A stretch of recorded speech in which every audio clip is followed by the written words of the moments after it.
Selamat malam, selamat datang di forum diskusi tentang kerukunan antar umat beragama. Kami dari kelompok 9 Pendidikan Kewarganegaraan, kelas 12 Universitas Sumatera Utara. Nah, di sini kami akan melakukan diskusi terkait kerukunan antar umat beragama. Baiklah, saya Zaki Zakwan dan teman saya, Erli Gurning. Kami berdua sebagai moderator dalam diskusi pada malam hari ini. Nah, tapi sebelum kita jauh membahas tentang kerukunan antar umat beragama, pertama kita perlu tahu dong apa itu pengertian dari kerukunan antar umat beragama. Nah, mungkin Bang Zaki mau ngasih pendapat nih, kira-kira apa itu pengertian dari kerukunan antar umat beragama? Baik, terima kasih Kak Erli. Kali ini saya akan menyampaikan pemaparan sedikit tentang apa itu kerukunan antar umat beragama. Jadi kerukunan antar umat beragama adalah suatu kondisi ketika semua golongan agama bisa hidup tanpa mengurangi hak dasar masing-masing untuk melakukan kewajiban agamanya seperti beribadah. Jadi seperti itu pemaparan sedikitnya Kak Erli. Oke, berarti menurut Bang Zaki ini itu kerukunan antar umat beragama itu berkaitan erat ya sama toleransi ya Bang Zaki? Iya, benar sekali. Kerukunan antar umat beragama dengan toleransi itu sangat berkaitan erat. Jadi kali ini apa yang mau kita lakukan nih Kak Erli? Nah, pada kesempatan kali ini kita akan menanyakan pendapat dari para peserta diskusi. Nah, kira-kira peserta diskusi kita ada siapa aja nih Bang Zak? Wah, banyak nih peserta diskusi kita nih. Jadi bagi para teman-teman sekalian mungkin bisa memperkenalkan dirinya masing-masing. Perkenalkan dari saya dulu, nama saya Firza Rizky Ramadan dengan NIM 211402146, Fakultas Ilmu Komputer dan Teknologi Informasi. Perkenalkan, nama saya Jonathan Silalahi, NIM 211402099 dari Fakultas Ilmu Komputer dan Teknologi Informasi. Perkenalkan, nama saya Karisma Alsyardianti dengan NIM 210503015 dari Fakultas Ekonomi dan Bisnis. Perkenalkan, nama saya Rafael Daniel Sinipar dengan NIM 214402050 dari Fakultas Teknologi Informasi. Perkenalkan, nama saya Rihan Jamil Resduan dengan NIM 211402022 dari Fakultas Ilmu Komputer dan Teknologi Informasi. Nah, jadi kali ini kita udah punya beberapa topik diskusi mengenai kerukunan antar umat beragama nih Bang Zak. Nah, di sini yang pertama yang perlu kita lakukan itu menjawab pertanyaan yang akan saya lontarkan kepada para peserta diskusi. Nah, menurut para peserta diskusi, seberapa pentingkah kerukunan antar umat beragama itu? Silakan berikan penjelasan mengenai pendapat Anda. Mungkin dua orang peserta pertama. Yang pertama itu Kakak Raihan Jamilah bisa menjawab pertanyaan tersebut. Baik, terima kasih. Mungkin saya akan menjawab pertanyaannya di sini. Seberapa penting kerukunan umat beragama itu di Indonesia? Menurut saya itu sangat penting karena kerukunan umat beragama adalah salah satu bentuk sosialisasi yang damai dan tercipta berkat adanya toleransi agama. Setiap agama tentu punya aturan masing-masing dalam beribadah. Namun perbedaan ini bukan alasan untuk kita berpecah belah. Sebagai satu saudara dalam tanah air yang sama, kita harus menjaga kerukunan umat beragama kita. Karena kerukunan umat beragama merupakan hal yang sangat penting untuk menciptakan persatuan dan kesatuan bangsa Indonesia. Toleransi ini merupakan salah satu sikap saling menghargai, saling pengertian, tanpa adanya diskriminasi dalam hal apapun, khususnya dalam masalah agama yang kita bahas ini.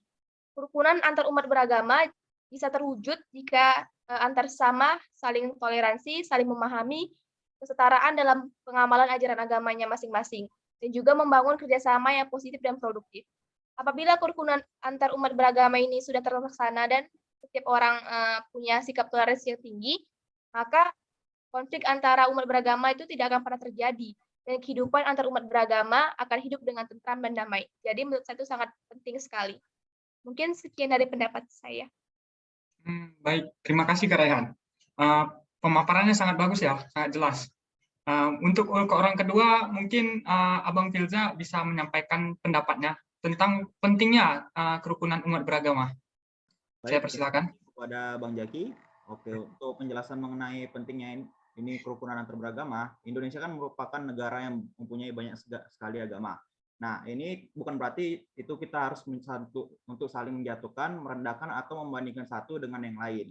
Nah, salah satu cara menerapkan kerukunan beragama ini diantaranya dengan menerapkan sikap toleransi. Nah, sikap toleransi ini itu salah satu termasuk dalam semboyan kita, yaitu Bhinneka Tunggal Ika. Nah, toleransi ini juga memiliki banyak sekali fungsi, diantaranya yaitu menghindari perpecahan, mempererat hubungan antar masyarakat, dan meningkatkan kecintaan terhadap bangsa Indonesia. Nah, sekian dari saya berikan kepada Bang Jaki. Wah, berarti toleransi ini sangat benar-benar dibutuhkan gitu untuk negara kita ya.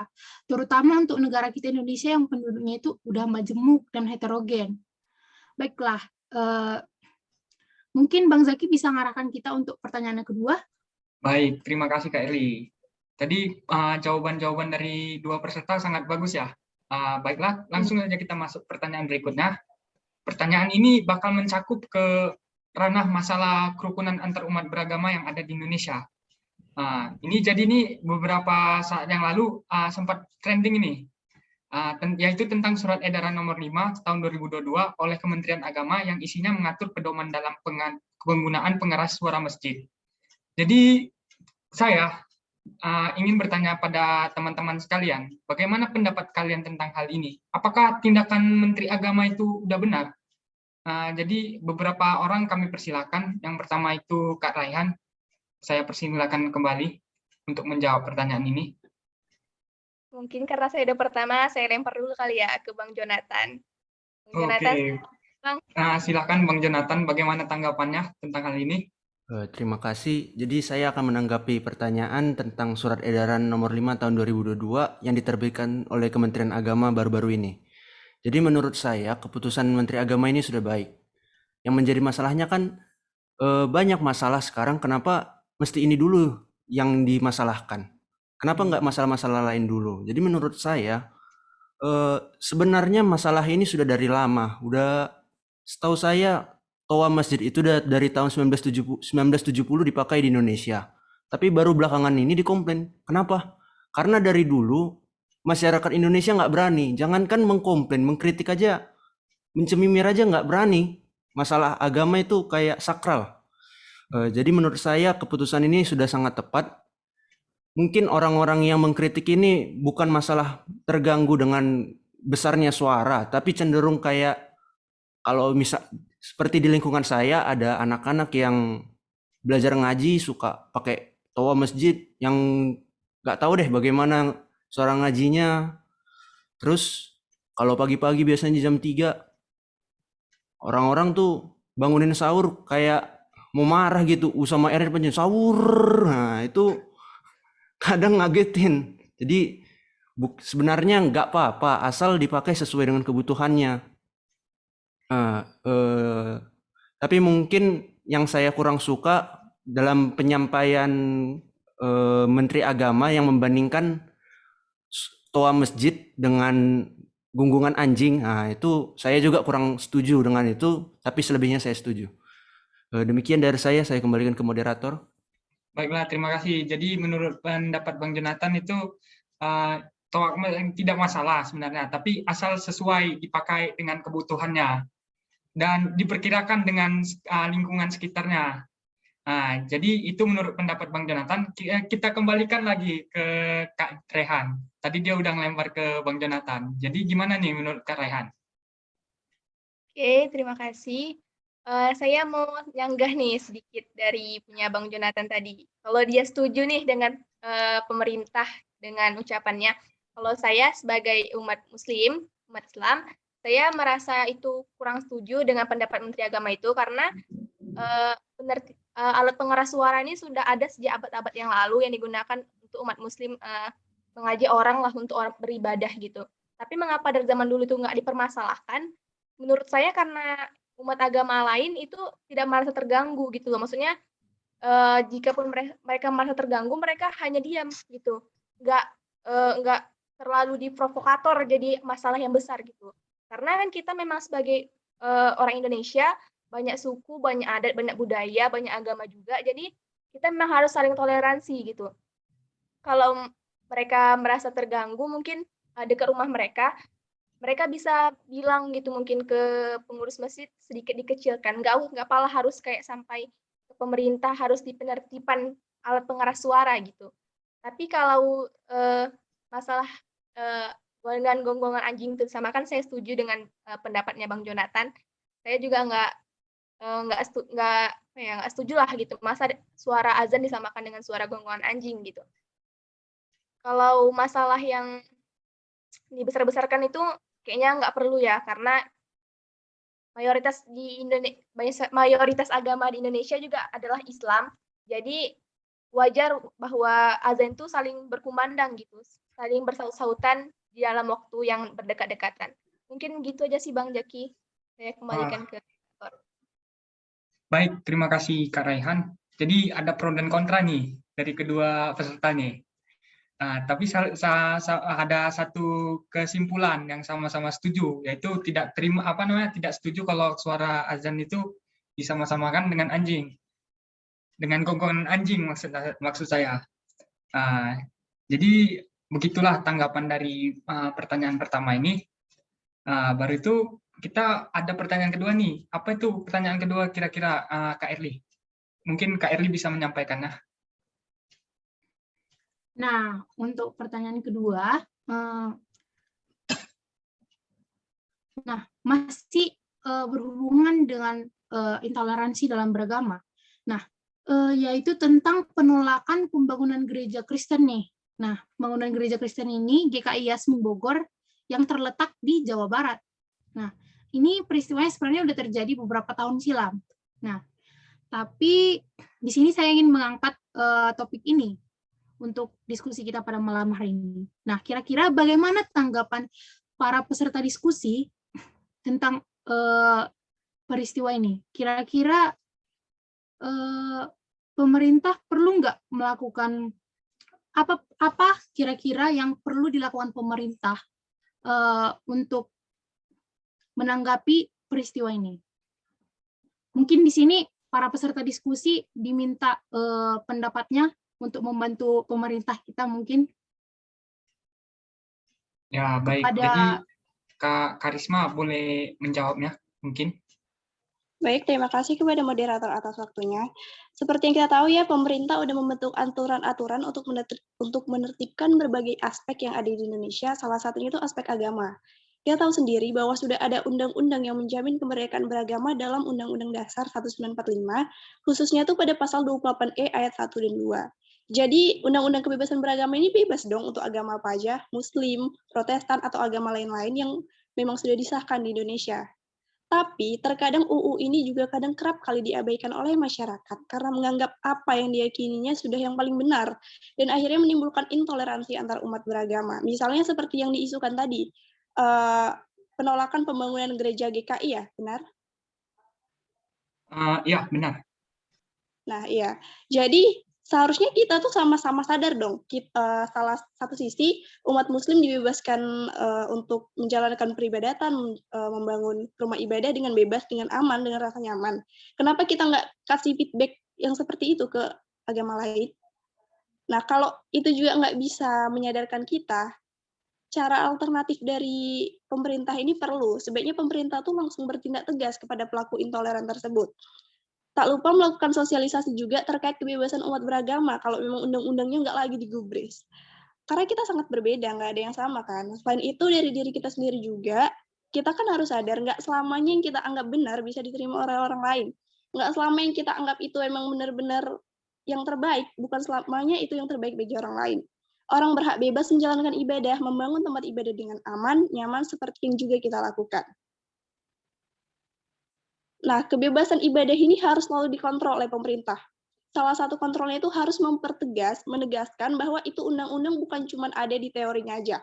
Teorinya kita bebas beragama gini, membangun rumah agama kayak gini, tapi nyatanya kadang nggak ada tindakan tegas atas pelanggaran tersebut. Jadi saya harap pemerintah melalui undang-undangnya dapat lebih mempertegas apa aja yang bisa ditegaskan dalam undang-undang tersebut, apa aja hukumannya, atau apa ganjaran bagi pelaku intoleran tersebut. Segitu saja tanggapan saya. Terima kasih.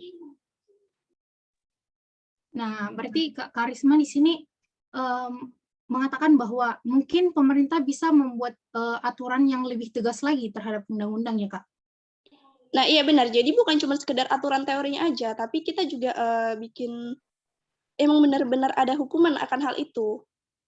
Gitu. Baiklah. Di sini kita bisa lihat nih, ada banyak sudut pandang baru tentang apa aja yang perlu kita lihat dalam peraturan yang diberikan oleh pemerintah. Nah, selanjutnya mungkin bisa dilanjutkan oleh Bang Zaki. Ya, jadi pemaparan Kak Karisma ini cukup jelas ya, cukup lengkap. Dia mengatakan kalau kesimpulannya bahwa setiap agama itu berhak mendapatkan haknya yang secara rata. Baiklah, terima kasih atas tanggapannya. Jadi kita ada peserta kedua nih yang harus menanggapinya. Mungkin Bang Rafael bisa menanggapi kasus kedua ini atau pertanyaan kedua ini. Baik, terima kasih. Oke. Tanggapan saya mengenai kasus ini itu adalah kasus ini sangat mencerminkan intoleransi di Indonesia. Soalnya sesuai yang kita tahu, Indonesia adalah negara hukum dan gereja tersebut tidak melanggar hukum apapun.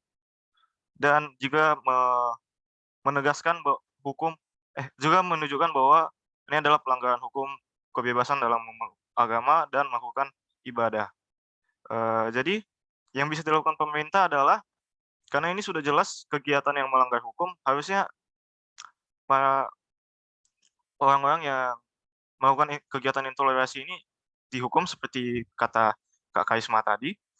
Dan kita seperti yang sudah saya baca tadi di berita lain, bahwa gerejanya sudah diperbolehkan lagi untuk beribadah dan sudah dibangun kembali. Saya rasa itu sudah merupakan arah yang bagus untuk pemerintah untuk mulai melawan kegiatan intoleransi di negara kita ini, negara Indonesia yang memiliki banyak ras, suku, dan agamanya. Itu saja. Terima kasih. Baik, terima kasih kepada Bang Rafael. Jadi kita tahu, yang seperti kita ketahui, kedua peserta sependapat tentang apa yang harus dilakukan pemerintah, yaitu menghukum seberat-beratnya bagi para pelaku intoleransi. Jadi selanjutnya saya lemparkan kembali kepada Kak Erli untuk ini pertanyaan selanjutnya. Nah, selanjutnya itu kita punya pertanyaan terakhir nih. Nah, menurut para peserta diskusi, kira-kira bagaimana pandangan para peserta diskusi tentang kerukunan antarumat beragama di Indonesia? Apakah kira-kira sudah baik atau mungkin masih perlu ditingkatkan lagi? Mungkin para peserta diskusi bisa memberikan contoh-contoh kasus yang pernah teman-teman alami di dunia nyata misalnya gitu. Oke, pada para peserta diskusi saya persilahkan. Mungkin satu orang pertama boleh random siapa yang mau duluan untuk menanggapi hal tersebut. Ini pertanyaan ini berlaku untuk semua peserta. Baik, mungkin saya boleh menanggapi duluan kali ya. Menurut saya, Indonesia sebagai negara Bhinneka Tunggal Ika dengan keanekaragaman perbedaan suku, agama, adat, budaya, bahasa. Jadi perbedaan itu menjadikan kekuatan untuk persatuan-kesatuan kita. Menurut saya, kerukunan umat beragama di Indonesia ini, di era zaman sekarang ini, saya rasa semakin lama semakin menurun. Karena masih adanya konflik antar umat beragama tentang hal sepele mungkin awalnya, tapi lama-lama bisa jadi besar gitu. Seperti pembangunan rumah ibadah yang telah dijelaskan tadi, ada juga tentang orang-orang yang berusaha memprovokasi gitu, tentang memberi isu-isu yang sebenarnya itu belum tentu benar gitu, tapi orang mengambil itu bulat-bulat gitu. Jadi mereka menerima isu yang belum tentu benar itu secara memang benar-benar utuh gitu. Jadi mereka terbawa, terhasut gitu. Itu yang bisa menimbulkan konflik antar umat beragama. Mungkin kita memang belum pernah mengalami konflik besar-besaran, dan mudah-mudahan tidak akan pernah adanya ya. Tapi di data itu kita Indonesia masih menjadi yang terbaik dalam hal kerukunan dalam masyarakat dalam umat beragama. Tapi kan kita masyarakat merasakan sendiri gitu apa yang sebenarnya terjadi di Indonesia. Jadi sebenarnya terrealisasikan atau tidaknya kerukunan antar umat beragama itu kembali lagi kepada masyarakatnya masing-masing. Kita sebagai masyarakat harus selalu menyikapi sesuatu secara rasional, bukan dengan sentimental. Karena terkadang ada provokator-provokator yang dapat merusak kerukunan umat beragama itu. Tapi saya acungkan apresiasi kepada masyarakat yang tidak mudah terbawa isu-isu yang dapat menyebabkan perpecahan kerukunan antar umat beragama di Indonesia. Mungkin segitu saja pendapat dari saya. Baiklah, terima kasih pada Kak Raihan untuk pendapatnya. Mungkin Kak Raihan bisa memilih untuk peserta selanjutnya untuk menanggapi tentang pertanyaan yang tadi. Mungkin kepada Bang Filza boleh. Oke, terima kasih kepada Kak Rehan yang telah memilih saya. Oke, untuk masalah sikap ditoleransi di Indonesia sendiri, menurut saya masih jauh dari kata terwujud sih. Karena banyak sih zaman-zaman sekarang justru malah banyak terjadi perpecahan. Contohnya seperti tadi kasus-kasusnya yang tentang toa masjid, tentang gereja gagal dibangun. Nah, apalagi di zaman sekarang ini, terutama yang udah zaman serba modern, di mana informasi serba cepat. Nah, masyarakat sendiri harus pintar-pintar gitu ngolah informasi agar tidak terjadi perpecahan. Nah, di situ.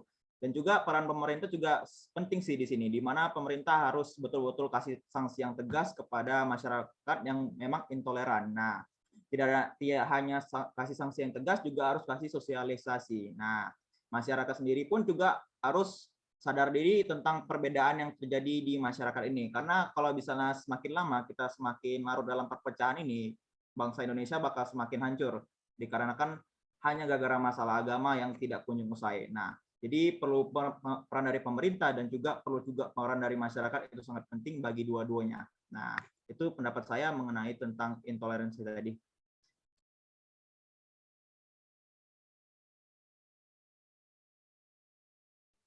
Baiklah, terima kasih. Mungkin saya lemparkan selanjutnya untuk Kak Erli untuk memimpinnya. Nah, untuk pertanyaan terakhir kita mungkin cukup 2 orang kali ya untuk yang jawabnya. Atau mungkin mau kita tambah lagi, Bang Zak? Boleh 1 orang lagi, berhubung waktunya terbatas. Mungkin 1 orang lagi boleh menyampaikan pendapatnya. Ada yang bersedia? Atau kami pilihkan? Baik, terima kasih Kak Karis. Mengenai kerukunan antar umat beragama di Indonesia sendiri, kalau kita bandingkan negara-negara lain ya, negara kita itu udah cukup baik dibandingkan negara-negara lain. Tapi di kalimat cukup baik ini bukan berarti baik, jadi kita masih perlu peningkatan yang lebih untuk meningkatkan toleransi umat beragama di negara kita. Mungkin di wilayah yang kita jalani sekarang, toleransi itu masih cukup baik. Seperti saya pribadi, di lokasi tempat saya tinggal, itu untuk toleransi antar umat beragama sangat baik, sangat benar-benar toleransi, tidak pernah ada konflik antar umat beragama. Namun di luar itu, masih di Indonesia masih sering terjadi konflik seperti isu-isu yang pernah kita bahas tadi. Jadi masih perlu adanya peningkatan sosialisasi, sanksi tegas, dan peraturan perundang-undangan yang harus ditaati oleh setiap masyarakat untuk tetap melaksanakan toleransi antar umat beragama. Terima kasih. Oke. Wah, kita udah sampai nih di penghujung acara. Kita dengar tadi pendapat dari para peserta diskusi ini sangat benar-benar bagus ya, Bang Zak. Benar-benar sangat kritis jawabannya. Nah, di sini aku bisa lihat nih Bang Zak. Kita dapat sudut pandang baru, cara pandang baru, dan juga cara bersosial yang baru dari diskusi ini. Nah, mungkin kita bisa kembangin itu untuk lebih terwujudnya kerukunan antar umat beragama ya Bang Zak? Betul. Walaupun kita lebih baik kerukunan umat antar beragama dibanding negara-negara lain, tapi masih banyak dari kasus-kasus yang tadi kita bahas yang perlu diperbaiki untuk menjaga toleransi terhadap kerukunan umat beragama di Indonesia.